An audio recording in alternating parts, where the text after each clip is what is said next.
Café y Dígitos, podcasts, webinars, entrevistas, comentarios, unboxing y todo el acontecer en la ciencia y la tecnología.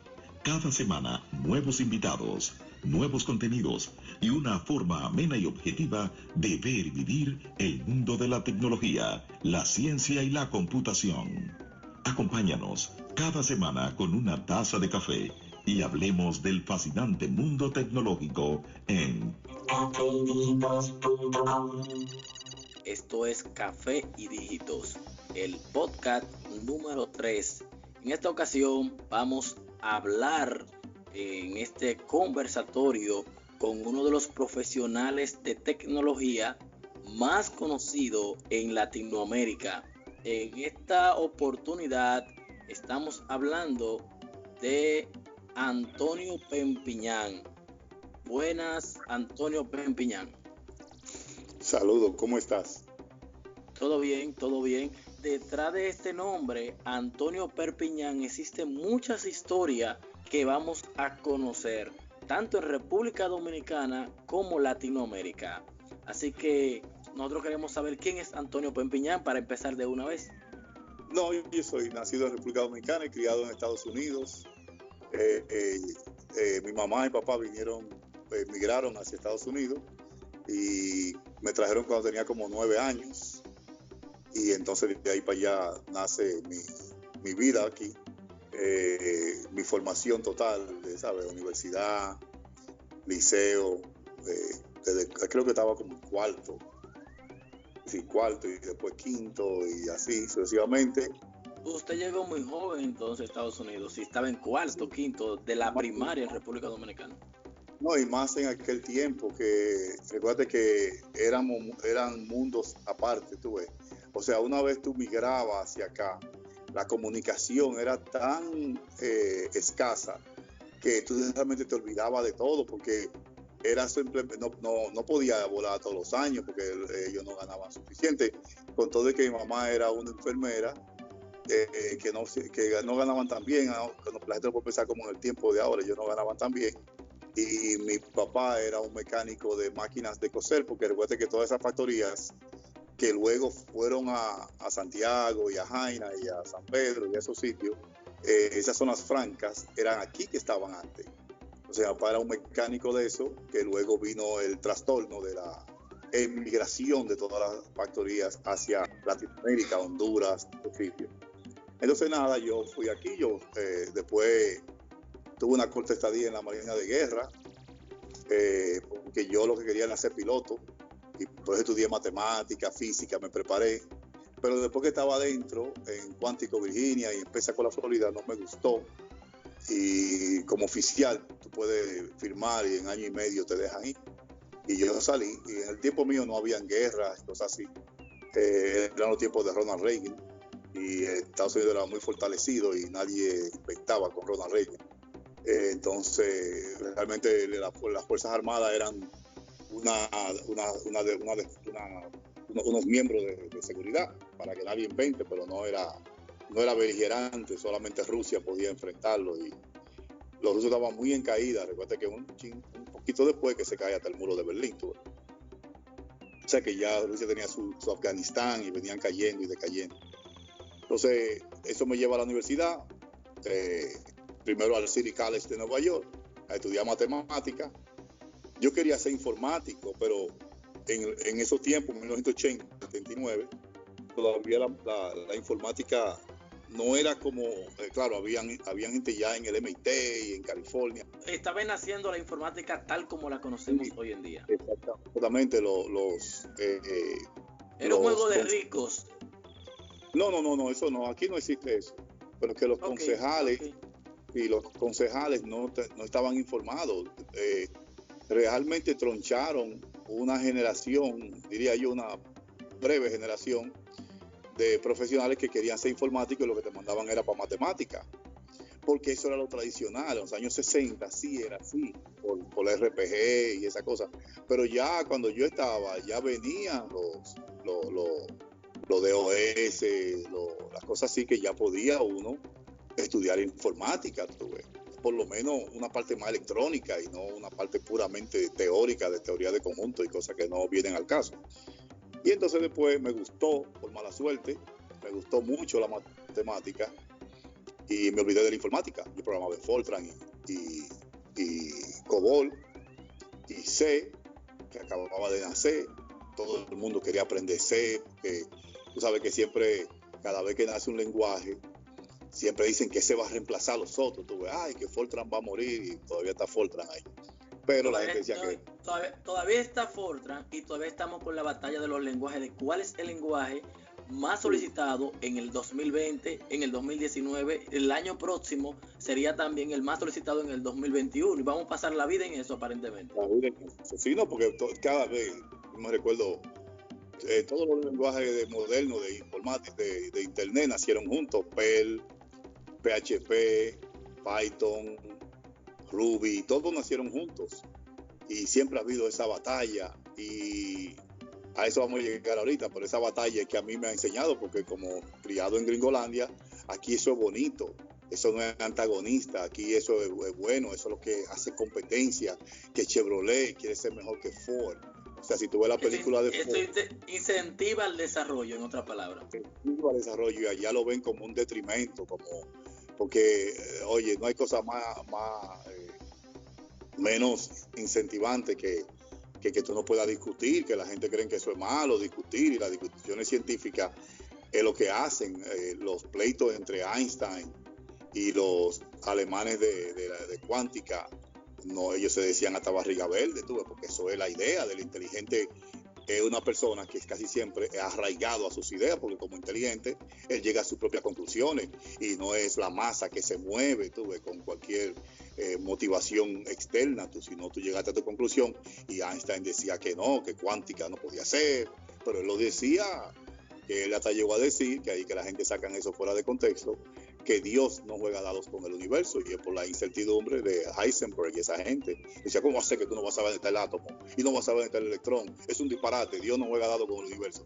Y de ahí la gente saca muchísimo disparate, que Einstein no creía en Dios, no tiene nada que ver con eso. Einstein está hablando de otra cosa. Si Einstein creía en Dios, él no hablaba mucho, Einstein no era de mucho hablar, así que tú no estás seguro de eso, tú ves. Y lo más seguro que no creía, porque en ese momento había un movimiento agnóstico bien fuerte, quizá por eso, pero eso es especulación pura. Einstein nunca escribió, yo soy ateo, así que es mejor que la gente no especule.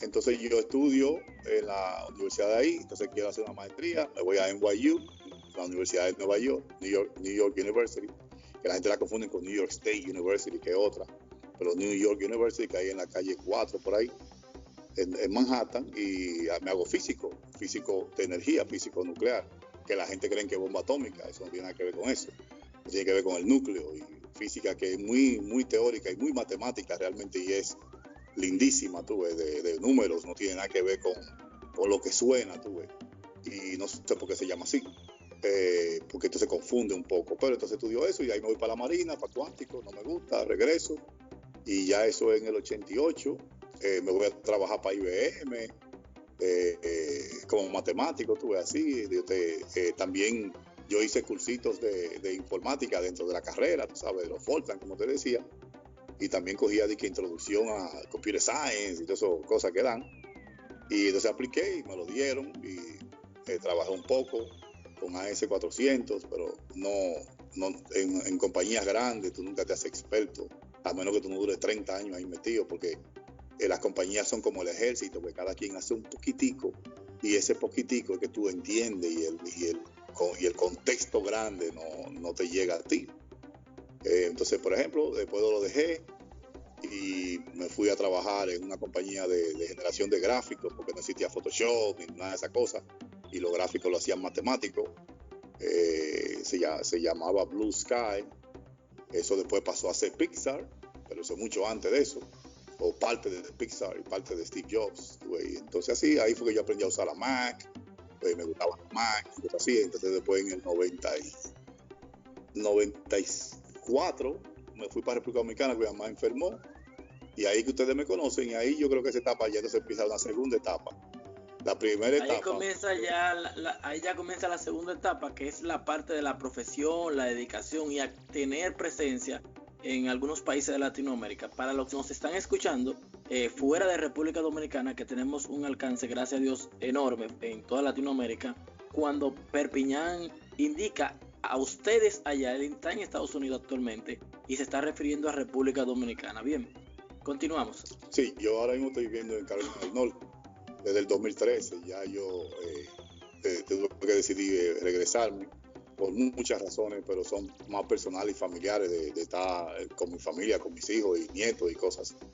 Y yo decidí venir para acá porque también ya cuando lleguemos más para adelante, ya esa etapa terminó.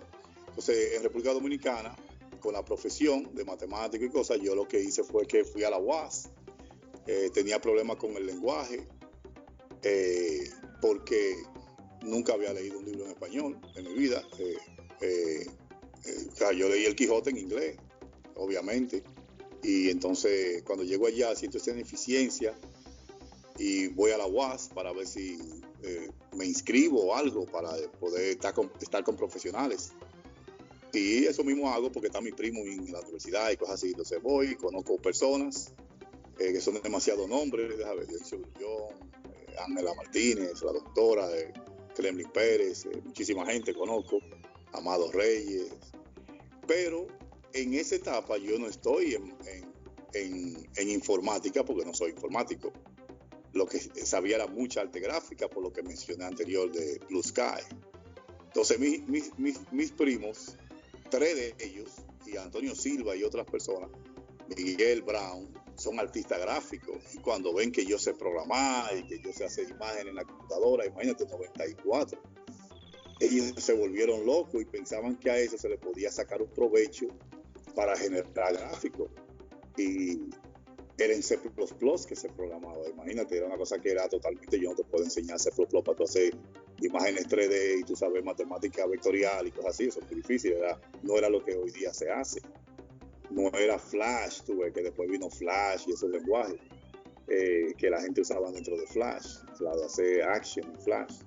Y entonces, por ejemplo, ahí me inicié en el arte gráfica, hice una revolución, mucho antes de Linux, yo hice la revolución, que yo como era un maquero usaba Mac, pero yo nunca he entendido por qué la gente no investiga más. Y yo oía que en Santo Domingo, en República Dominicana completa, todo el mundo decía, oh no, tú no puedes hacer arte gráfica en una PC. Y yo decía, pero nosotros hacemos arte gráfica en un Silicon Graphics, que es un Unix. ¿De dónde ustedes sacan eso? No, las computadoras de PC son para contabilidad. Y decía, el diablo, ¿de dónde ellos sacan esta información? Tú ves. Entonces, claro que no había Google todavía. Entonces, no había internet. Entonces yo agarro y o sea, había internet del 69, pero los pueblos no lo tenían todavía. Entonces yo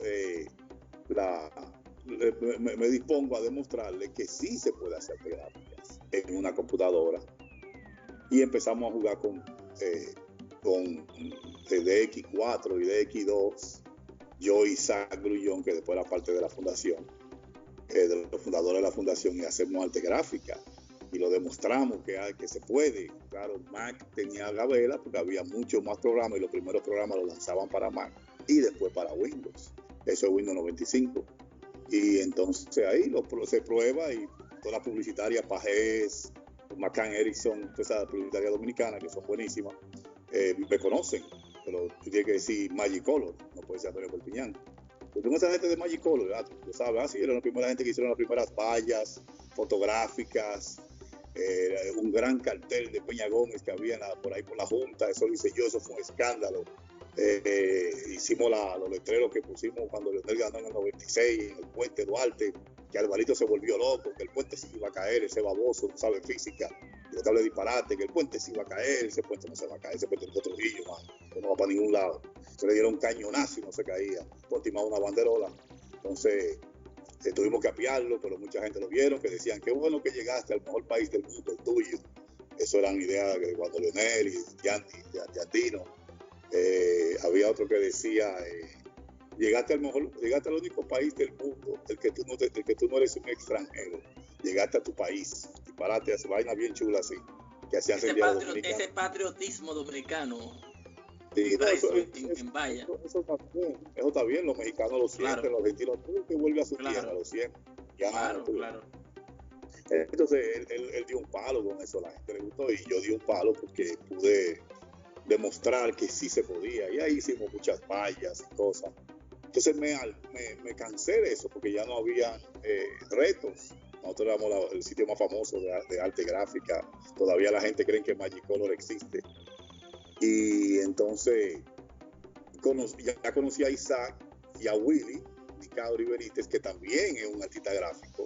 Yo y Willy éramos los artistas gráficos y Isaac era el informático, para que tú veas cómo es la cosa. Por eso es que Isaac me relaja y me decía que él fue que me enseñó Linux, y es verdad, él fue que me enseñó DOS, y él fue que me enseñó todo lo que ve con informática, que no es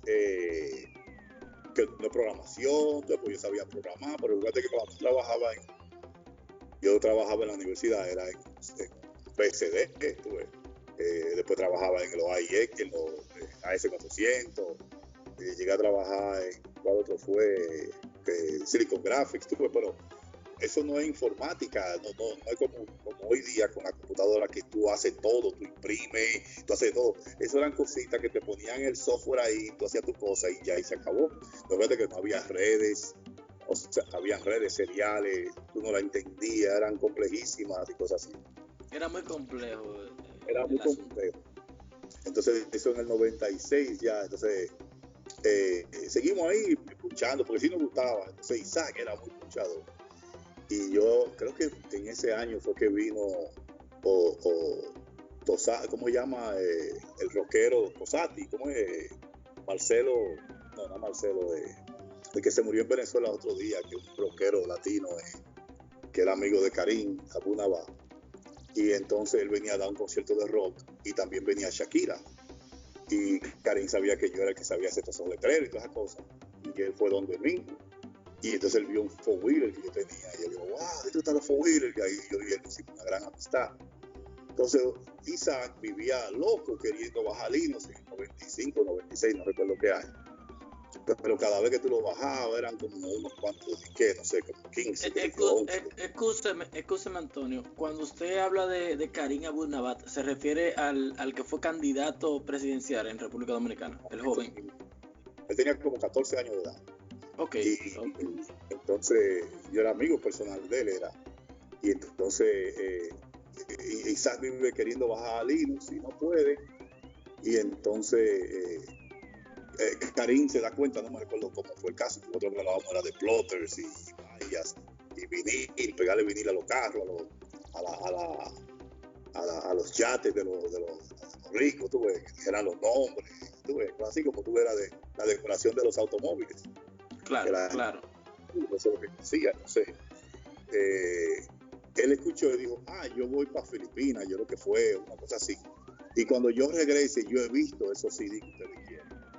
Y él nos trajo un CD que nosotros decíamos que no, que eso no existía. Y él sí lo había visto y él tenía razón. Se llamaba, ¿cómo llamaba? El que no era Mandrake. Se me olvidó cómo llamaba ese programa. Para ese entonces supongo que estaban hablando de Slackware.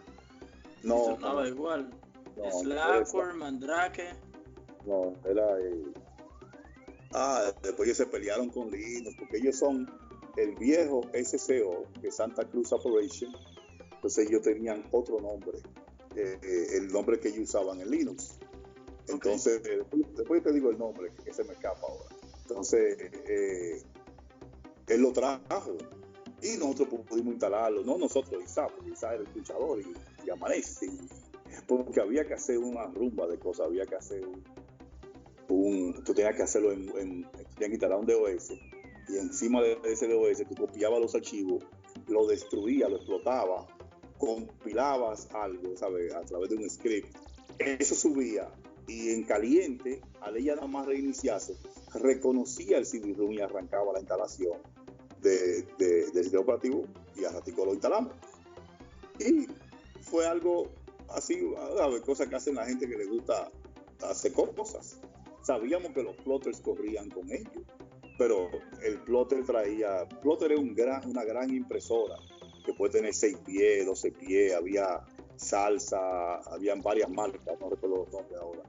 Y nosotros siempre queríamos puncharlo. Después Isaac se hizo un profesional, fue a Texas y aprendió finalmente y se certificó de esas cosas, de esos plotters. Y yo dejé el negocio ahí, después yo dejé el negocio. Pero nada, o sea, ahí empieza eso, pero como yo lo había visto y como yo sabía C y esas cosas muy puras Unix, aprendimos rápido, encontramos libros y cosas así, manuales de lo que aparecían en IRC, bien escaso, bien difícil, nadie sabía. Y entonces vamos a la UAS, que yo iba a dar era arte gráfica, como te decía. Entonces ahí, pero yo siempre iba a matemática, a hablar con ellos, y entonces empecé a dar matemáticas, reemplazando a algunos profesores más para motivar, porque yo sabía mucho cálculo, muchas cosas, y ellos lo encontraban interesante. Y entonces llegan unas computadoras de la cosa de España, yo soy el 98, de la ayuda de España, y están ahí sentadas y nadie las sabe usar. Y es porque tienen una cosa extraña que se llama Red Hat. Entonces me buscan a mí, y yo sabía, y la aprendí, hice toda la cosa. Y entonces ahí empezó lo que llamaban el taller de Perpiñán, el aula de Perpiñán, que eso trajo muchísimos celos, porque muchos profesores con 30 años en la UAS se sentían celosos, que de dónde de esta persona, que él no es ni de aquí, de la UAS, porque el taller la gente se acostumbraron a decir, vamos, porque yo duraba el día entero ahí. Entonces, como yo no trabajaba, yo tenía buenos recursos, yo vivía de vago, y tenía negocios que producía, y me podían llamar y cualquier cosa. Todavía no habían celulares, pero había manera de comunicarse, con Viper y cosas. Y había celulares, pero muy escasos. Y entonces hacemos el taller, y ahí se aprende. Entonces aparece, ¿cómo se llama este muchacho? Sosa, Manuel Sosa, que él es de Solaris Dominicana, de la compañía. Y él no ve dando la clase y me jala. Él es estudiante y me dice, ustedes lo están enseñando mal. Yo le voy a dar una clasecita a ustedes para que sepan dar lo correcto.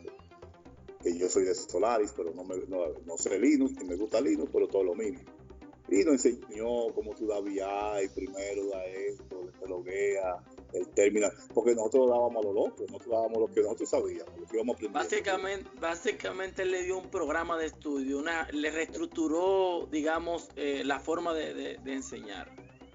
Exacto, no la regaló, porque nosotros no teníamos ninguna.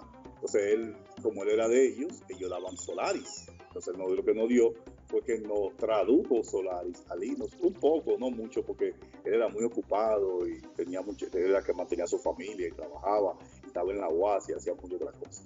Entonces Manuel se sigue subiendo su vida, yo lo veo de vez en cuando así.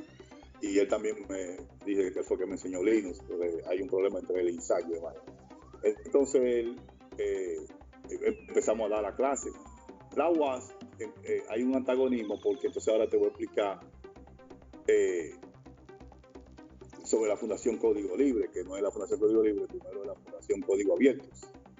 Y nosotros, eso ya en el 98, tarde, 99, en la UAS hay mucha fricción, porque como te decía, muchos profesores celosos, porque una de las cosas que yo menos aprecio es cuando la gente miente sobre cosas que ellos no hicieron o no lograron, o no es totalmente la verdad. No tiene sentido que tú en una universidad tú le digas a estudiantes, como yo conozco profesores en otros sitios del país, que dicen que ellos fueron parte del desarrollo del TCP/IP. Y se pide cabrón, man, ¿qué es lo que este tipo está diciendo? Y este disparate. O sea, que tú sabes el daño que hace esa mentira, que jóvenes se creen falsos profetas, tú ves. Porque eso es mentira, ¿sabes? Yo estoy seguro que eso es mentira. Porque si tú estabas en ese punto de desarrollo, tú no estuvieras dando clases en una universidad por 40,000 pesos, 32,000 pesos, camada. Eso no es verdad, que eso es así, tú ves. Entonces de ahí comienzan a hacer la fundación. Eso es el 98, así. Okay. Leonel es presidente todavía, entonces lo que hacíamos era como más un grupo de estudio, tú ves. Empieza a conocer gente, los primeros personas eran Yamiel, que eran vecinos míos, Yamiel y Francis, y el hijo de Dionisio Grullón, Alex Grullón. Por eso ellos son tan privilegiados, porque ellos fueron los primeros. Ellos vieron todo desde el principio. Claro, hay otra gente como Bigotes y esa gente que le gustaban chatear en IRC, coso Minaya, no olvido cómo se llama Minaya. Ellos veían a Linux, pero ellos lo veían como una manera que no te hackearan en el RC, tú ves. Ellos lo veían como algo, y el BCD también, como algo Una esotérico, herramienta de protección. de protección, tú así, y de saber chulería, de que nadie sabía esto. A ellos no les interesaba que nadie más aprendiera, ni veían, y eran muchachos también, y tenían la visión. Bigotes con Z, que es famoso en IRC, vive en México ahora, y Minaya vive en Nueva York. Ellos, los dos, me imagino que los dos siguen siendo informáticos, yo no lo veo a ninguno de los dos, nada más que yo lo veo por Facebook ahí, pero no mantengo información, sé que él es músico. Hay mucha gente linuxero que como le gusta mucho la libertad son músicos y cosas así, entonces les gusta el rock y jazz y cosas así. Entonces hay, al nacer esa contradicción en la UAS y está dando la clase en la casa con los muchachos, conocemos algunos que son de la OIM, y ahí es que llega, no, mentira, Willy se inscribe en la OIM. Entonces ahí yo voy a la OIM y conozco a Shooter Brand, que es de para allá, de tu pueblo por ahí. Y él era el director de la carrera, él es el padre de la informática dominicana. Y él fue que lo empezó en la UNFU, él debiera tener un estatus en cada universidad de esa. El padre de la informática dominicana. Sí, ¿Cómo se llama él? Shooter Brand. Shooter Brand, ajá, él es de San Pedro, él es un cocolo. Sí, de San Pedro, no de Romana, de San Pedro. Vamos a ver cómo lo contactamos y vamos a buscar la forma. Falleció. Ok. Él tenía un hermano que era general también. Él es de la gente de José Abinader, del viejo Abinader, que falleció también. Entonces él me da un espacio allá con Pedro Ramírez y esa gente allá, y yo lo tomo, y ahí también nace el laboratorio de Perpiñán, donde se metían 100 gente a aprender. A ellos les gustaba la dinámica, toda esta gente entusiasmada. Y me dice Pedro, pero ponte a la clase mejor. Y yo digo, está bien. Y me ponen como profesor a dar clase de informática, y se metían 120 gente en la sección. Entonces se le creaba un problema, los profesores me cogieron odio. Ningún profesor conseguía un estudiante. Y yo empiezo a dar C, C++, Pascal, todo lo que aparecía me lo tiraban a mí porque la gente quería que yo diera la clase. Después yo aprendo que muchos profesores son injustos y queman a la gente por quemarlo. Entonces yo de protesta pasaba a todo el mundo. A todo el mundo yo le daba A, 100, 100, 100, A, 100, 100, 100, A, de protesta. Y me jalan una vez y le dije, pues aquí hay profesores que hacen peor de ahí, y yo no voy a entrar en discusión con esto, no lo voy a mencionar aquí lo que hacen, pero todos dominicanos, especialmente las mujeres, saben de qué estoy hablando. Profesores que abusan, usan su poder para abusar de muchachas especialmente, y de varones también, en el sentido de no darte la nota que tú te mereces, no publicarte a tiempo. Entonces yo en protesta a todo el mundo le daba una A. No es la que de protesta, yo fui.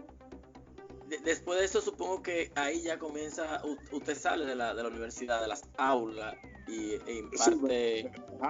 Alto, porque no me hicieron caso, no pasó nada. Inclusive hay un profesor que fue acusado de sodomizar a una muchacha y estaba en el aula dando clases. Y yo me puse totalmente, en la UAS no pasa eso, pero ahí sí pasó. Entonces ahí gana el PPH, gana Hipólito, y no se pierda la segunda parte de esta entrevista con Antonio Perpiñán, una leyenda del software libre en toda Latinoamérica, escritor de varios libros. No olvide suscribirse, seguirnos en todas las redes sociales, donde podrá disfrutar de nuestros episodios en todas las plataformas disponibles para podcast y en todos los dispositivos.